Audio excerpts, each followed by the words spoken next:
یہ ہے وہ لفظ، اتنے زور سے ڈبکی بجائی اس نے اس چیز کی، اتنا وسیع پیمانے پر مؤثر پروپیگنڈا کیا، بس تخفا قوما ہو، جسے کہتے ہیں نا قوم کو الو بنا دیا، اور اس کا ترجمہ یہ ہے، بالکل اس کا ترجمہ یہ ہے، ان کی سڑے گم کر دی، وہ سوچنے سمجھنے کے قابل ہی نہ رہے، پروپیگنڈا یہ کرتا ہے۔ یہ عجیب نفسیاتی کیفیت ہے عزیزاں نے، مسلسل ایک جھوٹ کو اس طرح دہراتے چلے جائیے اور نہایت زور و شور سے دہراتے چلے جائیے، اس کا نتیجہ یہ ہوتا ہے کہ قوم میں سمجھنے سوچنے کی صلاحیت ہی نہیں رہتی، اور اس کے لیے تو اب ہمیں کسی دلیل و ثبوت کی ضرورت نہیں ہے عزیزان میں، اس دور میں تو ہمارا روزمرہ کا مشاہدہ ہے، ایک طبقے کے جذبات کو انگیز کس طرح کیا جاتا ہے کہ وہ بالکل مدہوش ہو جاتا ہے، دوسرے کو مرعوب اتنا کیا جاتا ہے کہ وہ مغلوب ہو جاتا ہے، عقل و ہوش دونوں کے باقی نہیں رہتے۔ کہا ہے فاستخفا قومہ، اس مسلسل پروپیگنڈے سے کیا اس نے یہ کہ قوم میں سمجھنے سوچنے کی صلاحیت ہی باقی نہ رہی، جب یہ ہو گیا فہداؤ وہ اس کی اطاعت کرنے لگے۔ کیا بات ہے قرآن کی عزیزان نے،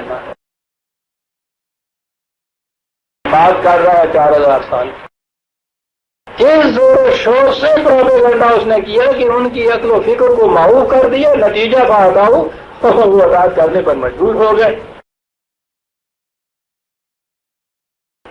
ہاں، پہلا ریفرنس جو پارٹیاں بنانے کا تھا میں بھول گیا، یہ کہ وہ ہے 28/4، 28/4۔ وہ جو دوسرا ریفرنس تھا رزق کے سرچشمے، وہ تھا 45/51، 43/51۔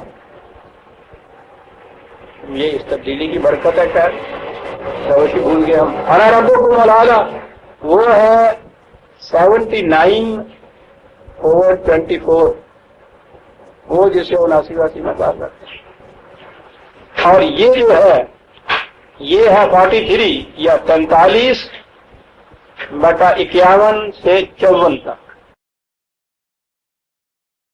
اب آپ دیکھیے کہ کیا نقشہ قرآن نے کھینچا ہمارے سامنے، ایک ہی خطہ زمین کے اندر بسنے والی باشندے دو حصوں میں تقسیم ہو رہے ہیں، ایک حاکم قوم ہے، ایک محکوم قوم ہے۔ محکوم قوم میں وہ پارٹیاں بناتا رہتا ہے، کبھی اس کو چڑھایا، اس کو اتارا، اس کو چڑھایا، اس کو پڑھایا، پھر ان میں یہ دیکھتا ہے کہ جن میں ذرا جوہر مردانگی ہو ان کو غیر مؤثر بنا دیا، اور جن کو دیکھا کہ اپنے مطلب کے ہیں اور جامدی ہیں ان کو آگے بڑھا دیا، اور یہ سارا کچھ کیا اس لیے کہ رزق کے سرچشمے وہ اپنے ہاتھ میں رکھے، اور اس کے لیے مسلسل پروپیگنڈا اس طرح کرتا چلا گیا وہ کہ ان کی عقل و ہوش مت ماری گئی، الو بنا دیا، ان کو سمجھنے سوچنے کی صلاحیت ان میں نہ پاتا ہو، وہ ہدایت کرنے لگے۔ اب یہ ہوئے عناصر ترکیبی عزیزان من، اچھے بھلے اپنے جیسے انسانوں کو اپنا مطیع بنانے کا، پارٹیاں بناؤ جن میں ذرا سا بھی سرفرازی کا جوہر دیکھو کلک کر کے رکھ دو، رزق کے سرچشموں کو اپنے ہاتھ میں رکھو اور مسلسل پروپیگنڈا کرتے چلے جاؤ، بات آؤ۔ ہاں ہاں، دیکھ رہے ہیں عزیزان من عناصر ترکیبی اس سیاست ابلیسی کے، بات آؤ۔ کیا ایک لفظ میں بات کہہ گیا، فاستخفا قومہ، بات آؤ۔ مسلسل پروپیگنڈے سے ان کی عقل و ہوش جو تھی وہ گم کر دی، ہدایت کر دینا۔ حضرت موسیٰ علیہ السلام نے آ کے کہا گیا، کیا وہ فرعون کا ملک چھیننے کے لیے وہ آ گئے، اس کو برطرف کرنے کے لیے آ گئے تھے، اس قوم کو وہ محکوم بنانے کے لیے آئے؟ بالکل نہیں، صرف اس بات کے لیے آئے تھے کہ کہا ان کو یہ کہ اصل معنی بنی اسرائیل، یہ محکوم قوم تمہاری، ضعیف قوم تمہاری، ضعیف قوم، کمزور قوم، یہ بنی اسرائیل جو ہے، یہ ہے 26/17۔ صرف اتنی سی بات کہنے کہ انہیں میرے ساتھ جانے کی اجازت دے دے، راستے میں رکاوٹ نہ بن، ہم الگ ہو جاتے ہیں تم سے۔ بڑی وسیع زمین پڑی ہوئی، تم یہاں خیریت سے حکومت کرو، لیکن یہ جو محکوم قوم ہے ان کو اجازت دو کہ یہ اپنے طور پر ایک خطہ زمین میں جا کے آپ خود بھی آزاد فضا میں سانس لیں اور آزادی کی زندگی بسر کرے، تم بھی آزاد رہو، یہ بھی آزاد رہے۔ یہ تھا جی مطالبہ۔ کس قدر بے غرض اور معقول مطالبہ ہے یہ؟ ان کا نقصان اس میں کیا ہوتا ہے؟ نقصان کیا ہوتا ہے اسے پوچھئے آج سے 50 برس پہلے کے ہندو اور عزیزان ایمان جہاں سے ہم آگے تحریک پاکستان، تو بات تو وہاں تھی اتنی، ایک خطہ زمین میں بسنے والے سارے انسان 2 حصوں میں تقسیم تھے۔ جمہوریت، اسے انہوں نے خدا کی طرف سے بھیجا ہوا نظام بنایا۔ آپ دیکھتے تھے کہ وہ کتنے سیاست میں گھاٹ تھے۔ وہ یہ ایسی چیز تھی ڈیموکریسی جس سے کوئی ڈینائی نہیں کر سکتا تھا۔ یہ کوئی نہیں کہہ سکتا تھا کہ یہاں ڈیموکریسی نہیں ہوگی، جمہوری نظام نہیں ہوگا۔ ان کہتے تھے کیا ڈکٹیٹرشپ یہاں ہوگی۔ یعنی یہ ایسی بات تھی کہ جو ماننی پڑتی تھی، دنیا ساری کہتی تھی کہ بات تو بڑی ٹھیک ہے۔ اور اس جمہوریت کا نتیجہ انالٹریبل اقلیت اور اکثریت، ملک کے باشندے اکثریت اور اقلیت میں بڑھتے تھے، اور اقلیت میں یہ مذہب کی بنا پہ جو مسلمان تھے یہ مستقل طور پر اقلیت میں وہاں رہتے تھے، یہ کبھی اکثریت میں آ ہی نہیں سکتے تھے، یعنی دوسرے الفاظ کے اندر مستقل طور پہ محکوم رہتے تھے۔ یہ کس قدر معصوم سی ایک چیز، کس قدر بظاہر غیر مضرت سی ایک بات جسے ساری دنیا معقول مانتی تھی کہ ڈیموکریٹک رول ہوگا، ایک ٹیریٹری، ایک جغرافی حدود کے اندر بسنے والے سارے لوگ ایک قوم۔ یورپ نے یہ مسلمان مان لیا ہوا تھا نیشنلٹی، کہ نیشن بن جاتی ہے جغرافیائی حدود یا ایک ٹیریٹری کے اندر بسنے والے تمام انسان ایک قوم۔ ہندو ساری دنیا کو یہ کہتا تھا کہ بتاؤ ہم کہاں دھاندلی کر رہے ہیں، کون سی غیر معقول بات ہم کر رہے ہیں، دنیا والوں سوچو تو صحیح ہے لوگ کیا کہہ رہے ہیں ہمیں۔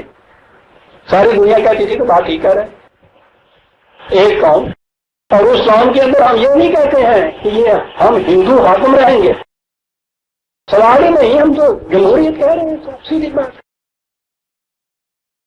اور تقسیم کی مذہب کی بنا پر، جب تک یہ مسلمان اپنا مذہب بدل کے ہندو نہ ہو جائیں، یہ اقلیت سے اکثریت میں آ ہی نہیں سکتے تھے۔ اور جب تک یہ مذہب نہیں بدلتے تھے مستقل طور پر اقلیت میں رہتے تھے وہاں ڈیموکریسی کے اعتبار سے، اور ڈیموکریسی کے خلاف اگر کبھی کوئی آواز اٹھاتے تھے تو وہ بغاوت ہو سکتی۔ میں نے جو شروع میں عرض کیا تھا عزیزان ایمان کہ یہ داستان غور سے سنیے گا، یہ آج کی داستان ہماری داستان ہم پہ بیتی ہوئی ہے۔ یہ وہاں جھگڑا ہی وہ تھا جو فرعون اور حضرت موسیٰ علیہ السلام کا، یہ جو ان میں سے مرد دانا اٹھا تھا زبان پہ بار خدایا یہ کس کا نام آیا، اللہ فرور فرور جنت عطا فرمائے، کہاں سے یہ لوگ آ جاتے ہیں؟ اس نے ان سے آ کے کہا کیا تھا؟